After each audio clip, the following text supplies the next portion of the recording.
Шагналаастай маш их баяртай байна. Тэгээд яг одоо аваа зогсож байгаадаа бүр итгэхгүй бүр зүудлээд байгаа юм уу яагаад байгаа мэддэггүй яг үгээр хэлэх аргагүй байлаа.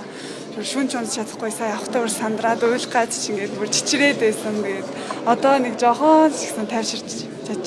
Ээж аваа юу бас ингэж. Аха. Ээж нас яг спортоор.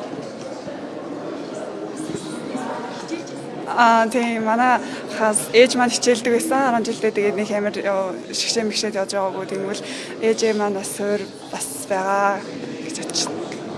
Яг энэ цаг учраас ээж аваа энэ мэдээж аваа яг сонсцоод ээж авдаа хэлсэн чинь бөөн баяр хөлөнд газар өрөхгүй л байсан. Тэгээд хамт энэ шаялгаа хуваалцсандаа маш их баяртай гэвэл та.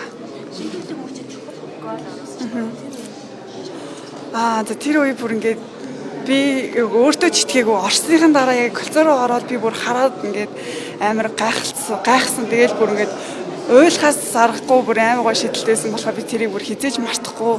Тэгээд ялангуяа тэр шидэлтийг хийхэд бидэд дэмжсэн арт түмэн маань байна те бүх фэнүүд үзэгчд маань байна. Тэгээд тэрийг оруулахын тулд би бүр бүх зүйлээд ажилласан. Бүр амар итгэлтэй байсан. Заавал хожин тэгжиж бидэд медальтай байх юм байна гэдэг зүйлийг амар өөртөө зоригжуулж яг тоглолтын үед тэгж гарч ирсэн. Та бүхэн бас нэг залуу ба нийс бүтээх ийм сонирхолтой байгаа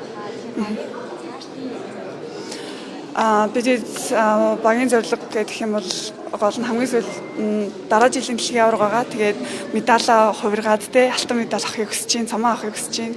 Тэгээд хамгийн том зорилго гэх юм бол олимп дараа жилийн сасан жилийн олимпиад оролцох тэрийг л хүсэж чинь да. цааш цасан хүүгийн спортоор хичээлээ бүгд залуучуудад хандаж бас хичээлээ анх бас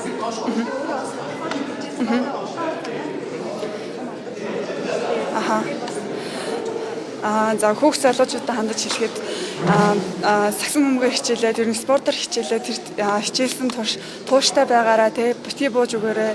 Бууж өгөх зүйл зөндөө гарч ирнэ. Тэрийг давзуулж чадах юм бол өдөр болгон хөдөлмөрлөлийн тулд хөдөлмөрлөх юм бол тэр амжилт хэзээ нэг өдөр медалийн тавцан дээр авчрах байхаа гэж